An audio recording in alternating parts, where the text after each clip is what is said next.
And welcome back to the trial of the nurse Lucy Letby. In this video I'm going to be covering for you the closing speech given by Nicholas Johnson KC on behalf of the prosecution. Two doctors entered the NNU at 3:53 PM. They saw Child O being bagged by the nurse and Child O was very unwell.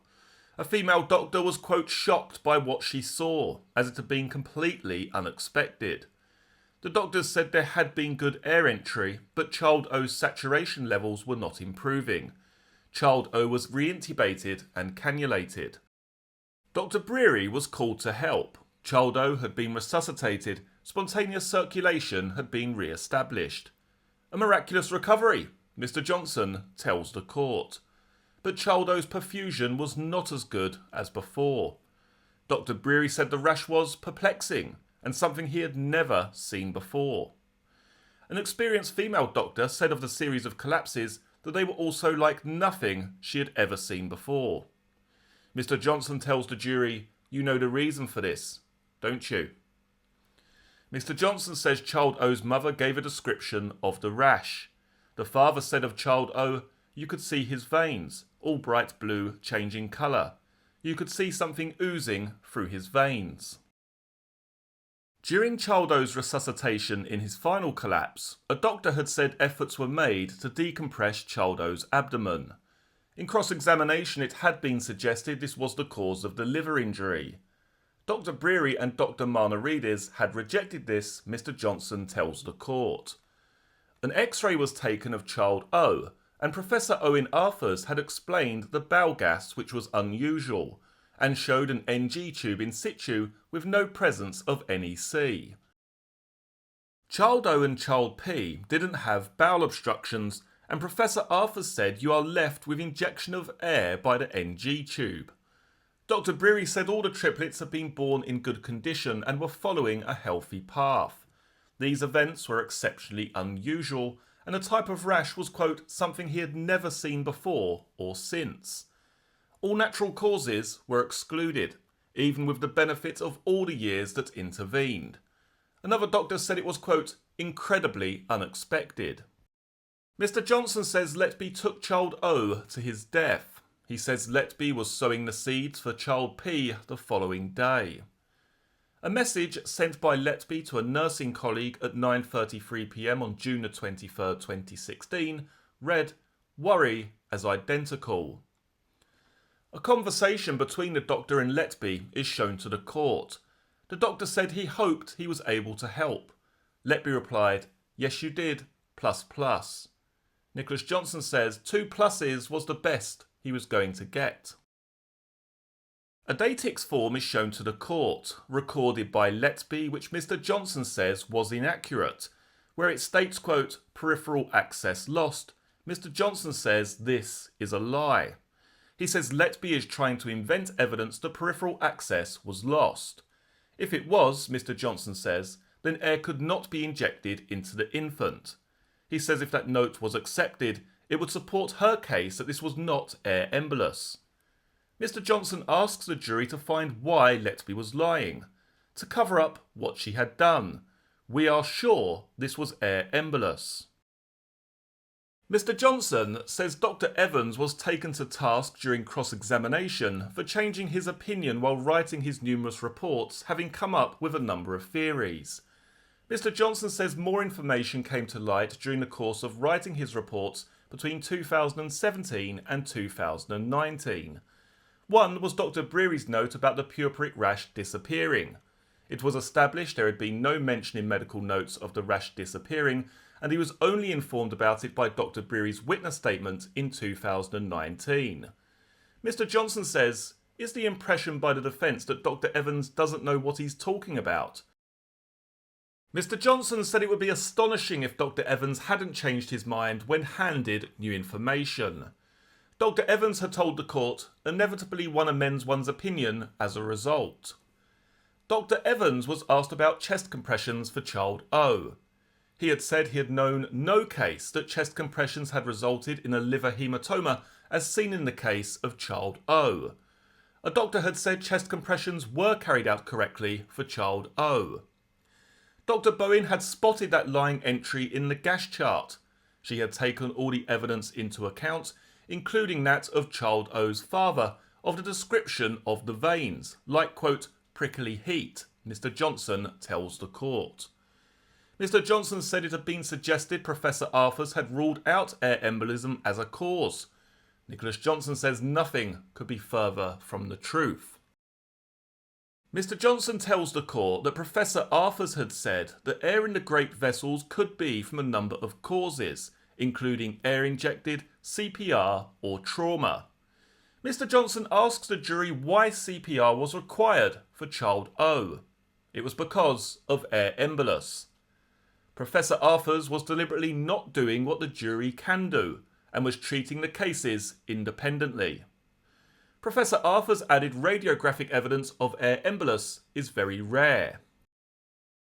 Mr. Johnson tells the court Dr. Marnarides' evidence is both compelling and uncontroverted. He says the conclusions were that significant force was applied. It was certainly not an injury formed by CPR. He had never seen, heard of or read of this kind of injury caused by CPR. Mr. Johnson says the idea that this is the only time this has happened by CPR is truly fanciful. He says there is no corresponding puncture injury from a needle. The outer surface injury was likely caused after death as there was no active circulation for child O. There was profound gastric and intestinal distension, i.e. they were blown up with air.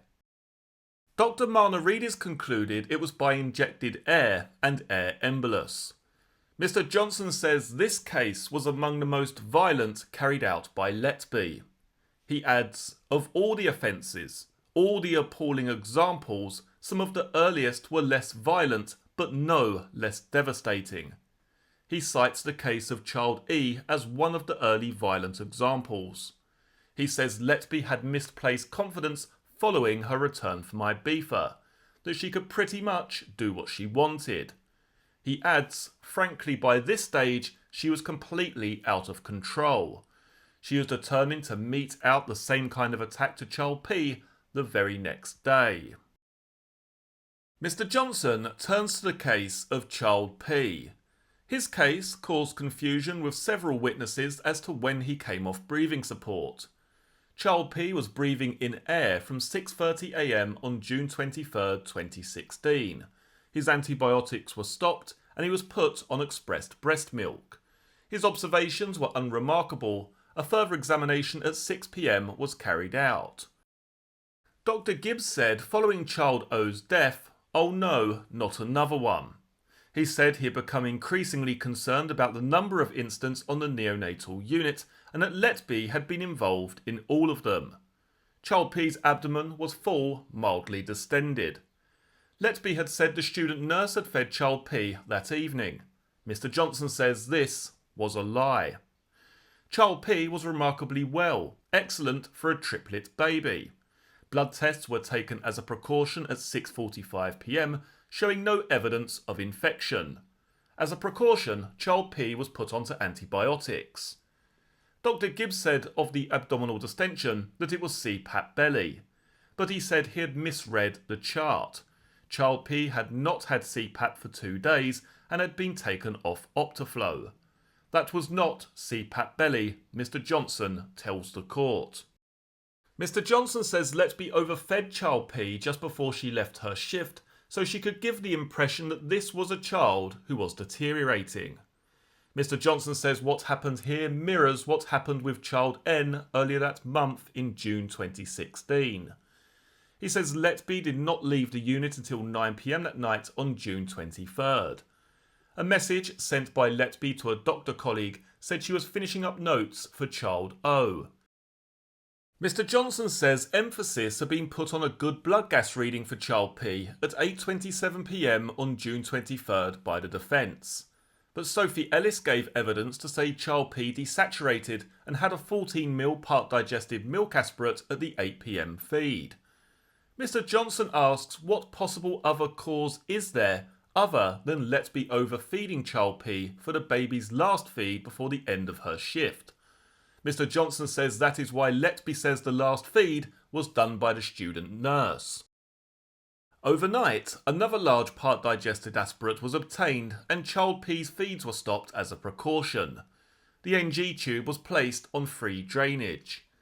Catherine Percival Ward said Child P was a well baby, but his abdomen was distended, so she decided to aspirate the stomach. This was recorded at 4 AM. A further 5 mils of air and 2 mils of milk were aspirated by Sophie Ellis at 7 AM. Mr. Johnson says the problem Letby had created had been resolved by proper nursing care by the 2 night shift nurses. Child P had been, quote, a little angel overnight, as said in agreed evidence. Letby came on duty and Child P collapsed shortly afterwards. Mr. Johnson says this was Letby at her most malevolent. The, quote, worry as identical text message was gaslighting at its very best or worst, as Letby had been laying the lines for what would happen to Child P the next day. There was nothing wrong with Child P at the end of that night shift. Mr. Johnson says Letby decided to use the template from the day before. Letby recorded in notes, quote, abdomen full, loops visible, soft to touch. Mr. Johnson says that note wasn't written until 13 hours later and was a fabricated note to give the impression of what had been happening earlier that day for Child P. He says Sophie Ellis recorded for Child O, abdo looks full, slightly loopy. Mr. Johnson says this is the equivalent of copying someone's work. He says this observation happened out of nowhere for Child P, for a child on free drainage having been stable. He says if that was observed, Letby would have escalated it immediately in light of what had happened the previous day. Mr. Johnson says instead, Letby was texting a doctor colleague at 8:04 AM, quote, I'll be watching them both like a hawk. I'm okay, don't want to be here really, hoping I may get the new admissions. She also mentioned, I've got the other triplet and Child P. Child P has stopped feeds as large asps. Mr. Johnson says there is no mention of a loopy bowel for Child P. At 9:35 AM on June 24th, Dr. Yuko did a ward round and examined Child P, finding a mildly distended abdomen with bloating. Letby had said looping was visible at this time, and Dr. Yuko had noted this. Mr. Johnson says the note was checked and it was not noted. The abdomen was recorded as soft. A consultant doctor noted nothing of concern other than a distended abdomen. Mr. Johnson says there is another case of Letby falsifying notes here. A nursing note by Letby said Child P had been neopuffed for a minute before being examined by Dr. Yuko. Mr. Johnson says it is suggested this is a deliberate misrecording, minutes before Child P's collapse at around 9:40 AM. He says it is a way of covering what she did by pumping Child P full of air. Child P crashed, stopped breathing and his heart stopped. He was dusky and mottled according to a witness. A doctor was alerted to Child P in room 2 at 9:50 AM. It was not an emergency but something he should be called for. Letby was not in the room according to student nurse Rebecca Morgan. Mr. Johnson says the jury should consider why that would be the case, as Letby didn't have any designated babies outside of room 2. Dr. Yuko said Child P appeared very different from earlier. He added, whoever was doing the neopuff was very keen on getting the doctor in. Mr. Johnson says to the jury it's clear who that would be, that Letby wanted this doctor colleague to be present. For some reason, she enjoyed these situations and he was there. Mr. Johnson says the second deterioration happened at 11:30 AM and CPR was required. One female doctor said Child P was vigorous and fighting the ventilator, something which was unusual as it would not fit the sign of a baby fighting infection. Blood tests excluded infection for Child P. Mr. Johnson says Child P was being sabotaged. An X-ray at 11:57 AM showed a pneumothorax and air in the bowel. Just after noon, a female doctor saw several nurses, including Letby, and told the people there the transport team would be there soon. The doctor said, I was thinking out loud. And Mr. Johnson says Letby replied, "He's not leaving here alive, is he?" This is something which was not disputed by the defence, and Letby had said in cross-examination was said out of concern. Mr. Johnson adds, however, in police interview, Letby said she could not remember saying that. Letby had agreed in cross-examination that it was not the done thing to say such a thing. Then she said she couldn't remember saying it. Mr. Johnson says it was not disputed she had said it, the question was why. She was controlling things, she was enjoying what was going on and happily predicting what was going to happen. She was playing God. The female doctor had said, "Don't say that," in response. The female doctor said the comment was highly unusual and shocking. Mr. Johnson says Child P's 12:28 p.m. collapse should be thought of in the context of Child K. Two doctors had taken a break when a shout for help happened at this time. When they returned, Lucy Letby was in the room. A doctor said it looked like Child P had dislodged his ET tube. Mr. Johnson says if the tube was blocked, it had done so in a short period of time, having only been put in hours earlier. Mr. Johnson says this collapse happened at the precise moment the two doctors had left the room. He says the jury should take that all into account. He says the jury can also take account of Letby's remark, "He's not leaving here alive, is he?" made shortly before this collapse. Mr. Johnson says the ET tube was not blocked. Letby had dislodged it. Child P was reintubated and further resuscitation efforts began. Dr. Bowen said the pneumothorax was a contributory factor in the collapse of Child P, but not the overall cause. Dr. Stephen Breary reviewed the circumstances of Child P's death. He regarded the events that day as exceptional and could not find a cause. He thought it highly unlikely the death was complications over the pneumothorax. Mr. Johnson describes what happened for the final collapse for Child P after the transport team had arrived. He says despite Child P's situation, there was good air entry and the ET tube was in a good place. There was no explanation for why Child P's condition had changed, according to a doctor.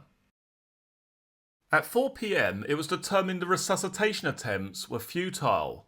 The father said the circumstances for Child P's death were similar to Child O, but could not recall seeing a veiny appearance for Child P as he had done with Child O. The mother said the third triplet had no problems and was discharged after 11 days. Mr. Johnson says that should have been the case with all three. A female consultant said Letby was animated and so excited asking about a memory box and her behaviour was inappropriate. In cross-examination, the talking enthusiastically was said that it would soften the blow for the parents who had lost 2 of the 3 triplets. We suggest that is absurd. Lucy Letby was enjoying the drama, the control, the extremity of grief that she was causing to other people. The father in the aftermath of Child P's death was sobbing and begged doctors to transfer the third triplet to be taken with the transport team. The female doctor said what had happened was not normal. Mr. Johnson said something was seriously wrong, they just couldn't put their finger on it. The female doctor had said in cross-examination she was not dramatising anything. The situation was dramatic enough as it was. Mr. Johnson says nothing was identified medically as the cause of Child P's death. Dr. Breary said the deaths of Child O and Child P caused him great concern. The rash he had not seen before or since. At the debrief, Dr. Breary asked Letby how she was feeling and suggested she needed time off, but she didn't seem upset and was due to work the next day. Mr. Johnson said that caused Dr. Breary real concern. Dr. Marnaridis concluded there was no natural cause for Child P's death. He concluded Child P had excessive air injected into the nasogastric tube. Dr. Evans said there was no natural cause and the cause was air administered. Dr. Bowen pointed out a discrepancy between Letby's neopuff note and it not being mentioned to Dr. Yuko when he examined Child P. Mr. Johnson says this is yet another false example in the notes. designed to create the impression Child P had an ongoing problem. Mr. Johnson says if the jury conclude Child O received a liver injury through some inflicted trauma, then Child P's liver injury the following day can be explained by Letby's actions. Lucy Letby predicted Child P's death when Dr. Breary thought it was under control. How could she have known? The number of coincidences here is all too much. Child O and Child P were murdered by Lucy Letby. Mr. Johnson tells the court that Letby had said she had taken one note or handover sheet home deliberately as it contained information to write up as nursing notes when she returned to work. Mr. Johnson says the note only included caffeine, so her reason for keeping it was a lie. Mr. Johnson says one of the handover sheets contains a name of one of the baby's parents, a difficult to spell name that she could research on Facebook later. He says Letby's explanations for keeping the handover sheets don't stand up to any sensible analysis. Mr. Johnson refers to the following note. He says the words "I am evil, I did this" should be taken literally. He says the anguish, as the defence said was Letby's frame of mind, needs to be taken into context. He says Letby introduced a suggestion that she was isolated to explain the notes and her behaviour. On the final day of cross-examination, the contents of Letby's phone, diary and photographs set out her social life from July 2016 to July 2018. Letby accepted she had a very active social life, which included socialising with many of her former colleagues, including those she had been forbidden from having contact with. Mr. Johnson tells the court she was deliberately trying to mislead you and trying to invoke pity from the jury. We say she is a liar. She lied to you, and the lie is proved by analysis of her social life.